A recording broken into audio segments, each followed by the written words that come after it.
আসসালামু আলাইকুম প্রিয় শিক্ষার্থী বন্ধুরা। আজকে আমাদের রোগী হচ্ছে খাদিজা। খাদিজা কিছুদিন আগে পড়ে আঘাত লেগে, পিঠে আঘাত লেগে খুব জ্বালা যন্ত্রণায় করছিল, খুব সমস্যা ছিল। সেখানে আমি আর্নিকা মন্ট 200 শক্তি দিয়েছিলাম। আজকে জানালো সেই আঘাতের সেই জ্বালা যন্ত্রণাগুলো, পিঠে যে ঘাটটারগুলো যন্ত্রণা হচ্ছিল, শুরু ছিল, সেগুলো কম হয়ে গেছে। কি বলো, আঘাতের ব্যথা কি কম হয়ে গেছে? তুমি মুখে বলো। কম হয়ে গেছে। কম হয়ে গেছে আর্নিকা মন্ট 200 শক্তি দিয়ে। আজকে এসছে নতুন সমস্যা, যেটা আমার কাছেও গোপন রেখেছিল, বলিনি। ওর 1.5 মাস ধরে একটা ব্লাড ভাঙছে, হ্যাঁ, মানে মিনিস্ট্রেশন হয়েছে, কিন্তু সেটা মানে থামেনি। এই 1.5 মাস ধরে হচ্ছে। অ্যালোপ্যাথিক চিকিৎসাও করেছে। কতদিন ধরে অ্যালোপ্যাথিক ওষুধ খাচ্ছ? এই কদিন খাচ্ছে, আর আগে খাইছে 3বার ফিক্সেশন করে নিয়ে আসছে, আচ্ছা, ওষুধগুলো মানে 3বার খাইছে। ডাক্তারের কাছে গেছো, হ্যাঁ। কিন্তু এখন তোমার ব্লাড এখনো বন্ধ হয়নি? না, আচ্ছা, ওষুধ খাচ্ছে তাও আলট্রাসোনোগ্রাফি কমেনি। এখনো কমিনি। আচ্ছা, এখন নাকি হঠাৎ করে স্রাব বেশি বেড়ে গেছে, তাই না? হ্যাঁ। হ্যাঁ, এখন আলট্রাসোনোগ্রাফি রিপোর্টটা দেখলাম, তাতে ইউট্রাসের একটা ইনফেকশন আছে, তার সাথে একটা ইউরিন ইনফেকশনও আছে। 2 ইনফেকশনই আছে। আর যার জন্য ওর ব্লিডিংটা হচ্ছে, এটা তার অ্যালোপ্যাথিক ডাক্তাররা বলল। আমি রিপোর্টও দেখলাম যে আসলে ইনফেকশনটা আছে। এখন আগে যেহেতু আমাদের লক্ষণ ভিত্তিক, আমাদের শুধু রিপোর্ট দেখলেই তো হবে না, আমাদের ভেতরের লক্ষণটা নিতে হবে। এখন লক্ষণের সাথে মিল রেখে আমাদের ওষুধ দিতে হবে। তা আমি ওকে প্রথমেই জিজ্ঞাসা করলাম যে তুমি কি লবণ বেশি খাও? তুমি বলো। হ্যাঁ, লবণ বেশি খাই। লবণ না হলে চলে না? আর লবণ না হলে ভাত খেতে পারে না। আচ্ছা, রোগী লবণ না হলে ভাত খেতে পারে না, এটা হচ্ছে মূল পয়েন্ট এসে গেল।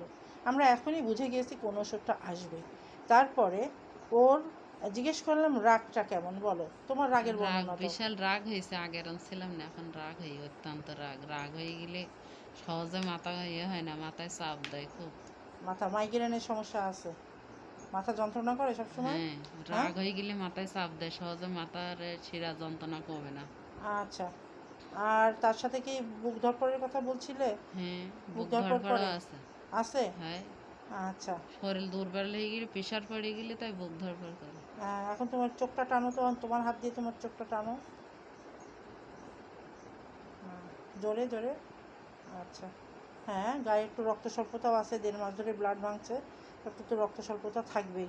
হ্যাঁ, তার সাথে এমনি গায়ে রক্ত কম, আরো গায়ে একটু রক্ত কম, এত ভাঙলে তো রক্ত কম আরো হয়ে যাবে। কমে গেছে। আরও কমে গেছে। আচ্ছা, তার সাথে তোমার একটু মানসিক যন্ত্রণাও আছে, সেটা আমি উল্লেখ করছি না, এর একটু মানসিক যন্ত্রণা আছে। যে যন্ত্রণাটা পারিবারিক কারণে, যে কোনো কারণেই হোক, সেটা আমি উল্লেখ করতে চাচ্ছি না। হ্যাঁ, ওর ভিতরে একটা মানসিক যন্ত্রণা, চেপে রাখা যন্ত্রণা আছে। হ্যাঁ, যার রোগের সাথে একটা মানসিক লক্ষণ তো আমরা নেব, যে মেডিসিনটা আমরা সিলেকশন করব। এখন তোমার আসে না একটা সপ্তাহ আছে না ভেতরে, যেটা চাপা, দুঃখ, কষ্ট, যন্ত্রণা, মানসিক যন্ত্রণা, না পাওয়ার যন্ত্রণা, আবার অনেক কিছু যা হোক। হ্যাঁ, এর কিন্তু 2টো বাচ্চা আছে, স্বামীর সংসার করছে, তারপরে ওর ভিতরে একটা তীব্র যন্ত্রণা আছে, যেটা চেপে চেপে রাখে, যেটা চেপে রেখে ও একটু অসুস্থ হয়ে পড়ে। ওর একটু প্রায় মাথা যন্ত্রণা করে, মাইগ্রেনের। ও যদি খিলখিল করে হাসে, তাহলে তোমার কি চোখে পানি আসে বললে না? হ্যাঁ, চোখ দিয়ে পানি আসে, যেন কান্না করছে, এরকম। তোমার যখন খুব রাগ হয়ে যায়, কেউ যদি ভালো কথা বলতে এসে, তার উপরে কি তোমার রাগ, আরও উল্টো রাগ দেখাও? হ্যাঁ, রাগ হয়, আবার কান্না আসে। রাগও হয়, আবার কান্নাও আসে। হুম। আচ্ছা, সব কিছু মিলে যাচ্ছে। যা হোক, আমরা এখন এই সংক্ষিপ্ত লক্ষণ, এর বেশি আর এগোচ্ছি না। যতটুকু লক্ষণ পেয়েছি, এতেই আমরা বুঝতে পারছি ন্যাট্রামিউর নির্দেশ করছে। তো এখন আমি মেয়েটিকে ন্যাট্রামিউর 200 শক্তি দেব, সূক্ষ্ম মাত্রায় একটা গ্লোবিউস ডিস্টিল ওয়াটার দিয়ে গুলে ডোজ তৈরি করে দেবো, বাকিটা প্লাসিবো ভিটামিন দিয়ে দেবো। আশা করি ইনশাল্লাহ এই 1.5 মাসের যে স্রাবটা ভাঙছে, কিছুতেই বন্ধ হচ্ছে না। অ্যালোপ্যাথিক ভালো গাইনি ডাক্তার দেখিয়েছে, হ্যাঁ, কিন্তু যা ওষুধ দিয়েছে তাতেও ভালো হচ্ছে না।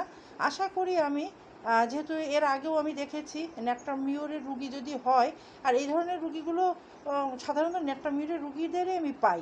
আর ন্যাট্রামিউর 200 শক্তি দিলে আল্লাহর রহমতে এই ব্লিডিংটা আল্লাহর রহমতে সুন্দরভাবে এটা পুরোপুরি কমপ্লিট হয়ে যায়, এটা আর থাকে না। তবে যে কোনো সময় যদি একটুখানি স্রাবটা বেড়ে যায়, হ্যাঁ, তা মনে করবা যে এতে একটুখানি বেড়ে উঠেছে, তার মানে ক্লিয়ার হয়ে যাচ্ছে। ঠিক আছে? ক্লিয়ার যে যতটুকু বেড়ে উঠবে, তার মানে ওটা ক্লিয়ার হয়ে কম হয়ে যাবে, তারপরে আর হবে না। হ্যাঁ, এই কয়দিন আগে 1.5 বছরের স্রাব আল্লাহ ভালো করেছে, 1.5 বছর ধরে। হ্যাঁ, কারো 6 মাস ধরে ভাঙছে। হ্যাঁ, এই মেডিসিনেই আল্লাপাক ভালো করেছে যে যেহেতু এটা তারাও ন্যাক্টামিরের রোগী ছিল। এর আগেও আমি দেখিয়েছি তোমাদেরকে যে যাদের হচ্ছে 6 মাসের স্রাব ভালো হয়ে গেছে, কারোর 1 বছরের স্রাব যা অ্যালোপ্যাথিতে ভালো হয়নি, কিন্তু এই ন্যাক্টামিরে আল্লাহ ভালো করে দিয়েছে।